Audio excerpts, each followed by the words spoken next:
പരിപ്പ് പായസം ഇഷ്ടമുള്ളവരെ മസ്റ്റായിട്ടും ട്രൈ ചെയ്യേണ്ട റെസിപ്പിയാണിത്. എൻ്റെ അടുത്ത് ഒത്തിരി പേര് റെസിപ്പി ചോദിച്ചിട്ടുള്ളൊരു പായസമാണിത്. അപ്പോൾ ഇത് ഉണ്ടാക്കിയെടുക്കാൻ വേണ്ടിയിട്ട് പാനിലേക്ക് ഒരു കപ്പ് അളവിൽ ചെറുപയർ പരിപ്പ് ഇട്ട് കൊടുത്തിട്ടുണ്ട്. ഇനി ഈ ചെറുപയർ പരിപ്പ് നന്നായിട്ടൊന്ന് വറുത്തെടുക്കുക കേട്ടോ. ആദ്യം നമ്മളിതൊരു 2 മിനിറ്റ് ഹൈ ഫ്ലെയിമിൽ വെച്ചിട്ട് ഒന്ന് വറുത്തെടുക്കുക. അതിന് ശേഷം നമുക്കിത് മീഡിയം ഫ്ലെയിമിലേക്ക് മാറ്റിയിട്ട് ഒരു 5 മിനിറ്റും കൂടെ വറുത്തെടുത്താൽ ചെറുപയർ പരിപ്പ് നന്നായിട്ട് വറുത്ത് കിട്ടും കേട്ടോ. ഇതുപോലെ നല്ല ബ്രൗൺ കളറായി വരുമ്പോൾ നമുക്ക് ഫ്ലെയിം ഓഫ് ചെയ്യാം. ഇനി ഇത് ചൂടാറിയ ശേഷം നന്നായിട്ടൊന്ന് കഴുകിയെടുക്കുക കേട്ടോ. കഴുകിയിട്ട് വെള്ളം കളഞ്ഞെടുത്തിട്ടുണ്ട്. ഇതൊരു കുക്കറിലേക്ക് ഇട്ട് കൊടുക്കുകയാണേ. ഇനി ഒരു പരിപ്പിലേക്ക് നമുക്ക് വെള്ളം ഒഴിച്ചു കൊടുക്കാം. ഞാനിവിടെ 2 കപ്പ് വെള്ളമായിട്ട് ഒഴിച്ചു കൊടുക്കുന്നത്. നമ്മൾ പരിപ്പെടുത്ത സെയിം കപ്പിന് 2 കപ്പ് വെള്ളം ഒഴിച്ചു കൊടുക്കുക. പിന്നെ 1 കപ്പ് പാൽ ഒഴിച്ചു കൊടുത്തിട്ടുണ്ട്. ഫ്രഷ് മിൽക്കായിട്ട് എടുത്തിട്ടുള്ളത്. ഇനി ഈ കുക്കർ അടച്ച് വെച്ചിട്ട് ഹൈ ഫ്ലെയിമിൽ വെച്ചിട്ട് ഒരു വിസിൽ വരുന്നവരെ വെയിറ്റ് ചെയ്യുക. അതിന് ശേഷം നമുക്കിത് ലോ ഫ്ലെയിമിലേക്ക് മാറ്റി കൊടുത്തിട്ട് ഒരു വിസിലും കൂടെ വന്നു കഴിഞ്ഞാൽ ഫ്ലെയിം ഓഫ് ചെയ്യുക കേട്ടോ. ഇനി ഈ പ്രഷറിൽ കടന്നിട്ട് തന്നെ പരിപ്പ് നന്നായിട്ട് കുക്കായി കിട്ടും. പിന്നെ ഓരോ കുക്കറിൻ്റെ പ്രഷറിനനുസരിച്ച് പരിപ്പ് വേകുന്നതിലും വ്യത്യാസം ഉണ്ടാവും കേട്ടോ. ചില കുക്കറിൽ ഒരു വിസിലുകൊണ്ട് തന്നെ പരിപ്പ് കുക്കായി കിട്ടും. ചില കുക്കറിൽ 2 3 വിസിലൊക്കെ വരെ വേവിച്ചെടുക്കേണ്ടി വരും കേട്ടോ. ഞാനിപ്പോൾ 2 വിസിൽ വന്നപ്പോൾ ഫ്ലെയിം ഓഫ് ചെയ്തിട്ടുണ്ട്. ഇനി പ്രഷറിൽ കടന്നിട്ട് തന്നെ പരിപ്പ് കുക്കാവട്ടെ. ഇപ്പോൾ വേറൊരു നോൺ സ്റ്റിക്കിൻ്റെ പാനിൽ ചൂടാൻ വെച്ചിട്ടുണ്ട്. ഇതിലേക്ക് 1 ടീസ്പൂൺ നെയ്യ് ഒഴിച്ചു കൊടുക്കുകയാണ് കേട്ടോ. ഇനി ഒരു പായസത്തിലേക്ക് നമുക്ക് മെയിനായിട്ട് വേണ്ടത് മാങ്ങയാണ്. നല്ല പഴുത്ത മാങ്ങ തന്നെ എടുക്കുക കേട്ടോ. പഴുത്ത മാങ്ങ എന്ന് പറയുമ്പോൾ അങ്ങനെ അലിഞ്ഞു പോകുന്ന ടൈപ്പല്ല, നമുക്കിങ്ങനെ കടിക്കാൻ പറ്റുന്ന ഒരു പഴുപ്പുണ്ടല്ലോ, ആ ഒരു പാകത്തിലുള്ള മാങ്ങയായിട്ടാണ് വേണ്ടത്. അപ്പോൾ മാങ്ങൻ്റെ തൊലി കളഞ്ഞെടുത്തിട്ടുണ്ട്. ഇനി ഇത് നമുക്ക് ചെറിയ പീസായിട്ട് കട്ട് ചെയ്തെടുക്കാം. നമ്മൾ മാങ്ങ എടുക്കുന്ന സമയത്ത് നല്ല മധുരമുള്ള മാങ്ങ തന്നെ എടുക്കുക കേട്ടോ. പുളിയുള്ള മാങ്ങയാണെന്നുണ്ടെങ്കിൽ ഈ ഒരു പായസത്തിൻ്റെ ടേസ്റ്റ് തന്നെ മാറിപ്പോ കേട്ടോ. അപ്പോൾ മാങ്ങ ഇതാ കട്ട് ചെയ്തെടുത്തിട്ടുണ്ട്. ഇതുപോലെ ചെറിയ പീസായിട്ടോ നമ്മൾ കട്ട് ചെയ്തെടുക്കേണ്ടത്. ഇത് കട്ട് ചെയ്തെടുത്തിട്ടുള്ള മാങ്ങ നമുക്കൊരു നെയ്യിലേക്ക് ഇട്ട് കൊടുക്കാം. എന്നിട്ട് നമുക്ക് ഹൈ ഫ്ലെയിമിൽ വെച്ചിട്ട് 1 മിനിറ്റ് ഈ മാങ്ങ ഒന്ന് നന്നായിട്ടൊന്ന് വഴറ്റിയെടുക്കാം കേട്ടോ. ജസ്റ്റ് 1 മിനിറ്റ് ഞാൻ വഴറ്റിയെടുത്തിട്ടുള്ളൂ. ഇനി ഒരു മാങ്ങ ഞാൻ പ്ലേറ്റിലേക്ക് തന്നെ മാറ്റി കൊടുക്കുകയാണ്. ഇനി സെയിം പാനിലേക്ക് തന്നെ 1 ടീസ്പൂണും കൂടെ നെയ്യ് ഒഴിച്ചു കൊടുത്തിട്ടുണ്ട്. ഇനി നമുക്ക് ഈ ഒരു പായസത്തിലേക്ക് വേണ്ടത് ക്യാരറ്റാണ്. ഞാനിവിടെ 2 ക്യാരറ്റായിട്ട് എടുത്തിട്ടുള്ളത്.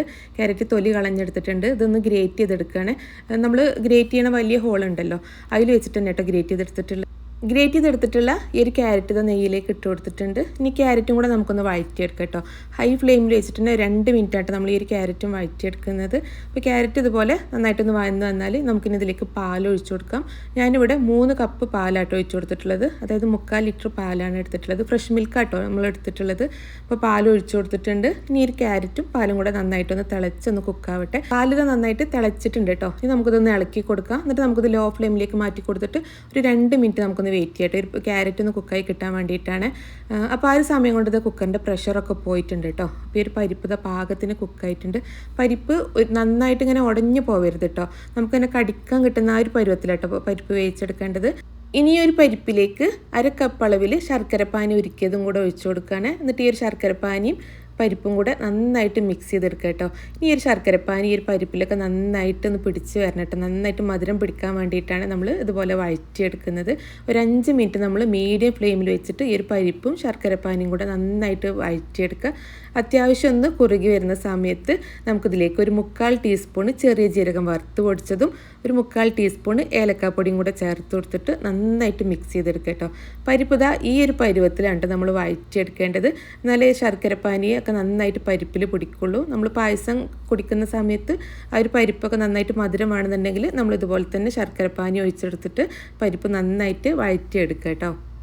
ഇനി ഈ ഒരു പരിപ്പ് നമ്മൾ ഈ ഒരു പാൽ മിക്സിലേക്ക് ഒഴിച്ചു കൊടുക്കുക കേട്ടോ. എന്നിട്ട് ഈ ഒരു പാൽ മിക്സും പരിപ്പും കൂടെ നന്നായിട്ട് മിക്സ് ചെയ്തെടുക്കുക.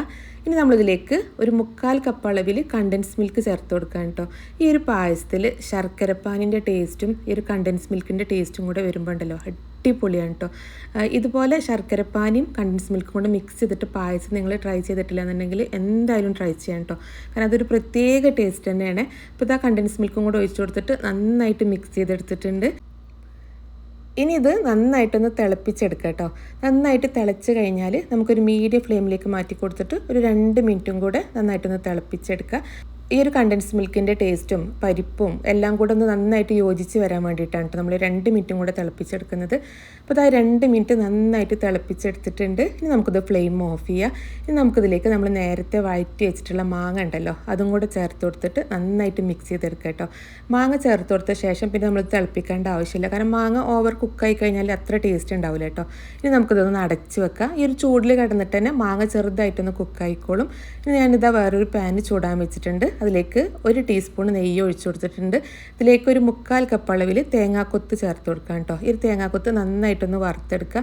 ഈ ഒരു പായസത്തിൽ നമ്മൾ അണ്ടിപ്പരിപ്പും മുന്തിരിയൊന്നും ചേർക്കരുത് കേട്ടോ. ഈ ഒരു തേങ്ങാക്കൊത്ത് മാത്രം ചേർത്ത് കൊടുത്താൽ മതി. അതാണ് ഈ ഒരു പായസത്തിൽ കൂടുതൽ ടേസ്റ്റ് ഉള്ളത്. തേങ്ങാക്കൊത്തും കൂടെ വരുമ്പോഴാട്ടോ നല്ല ടേസ്റ്റ് കഴിക്കാൻ വേണ്ടിയിട്ട്. അപ്പോൾ തേങ്ങ നന്നായി വറുത്തെടുത്തിട്ടുണ്ട്. ഈ ഒരു നെയ്യോട് കൂടി തന്നെ നമുക്ക് ഈ ഒരു പായസത്തിലേക്ക് ഒഴിച്ചു കൊടുക്കുക. എന്നിട്ട് നന്നായിട്ടൊന്ന് മിക്സ് ചെയ്തെടുക്കുക. പിന്നെ ഈ ഒരു മധുരം ബാലൻസ് ചെയ്യാൻ വേണ്ടിയിട്ട് ഒരു 2 നുള്ളു ഉപ്പും കൂടെ ചേർത്ത് കൊടുക്കുന്നുണ്ട്.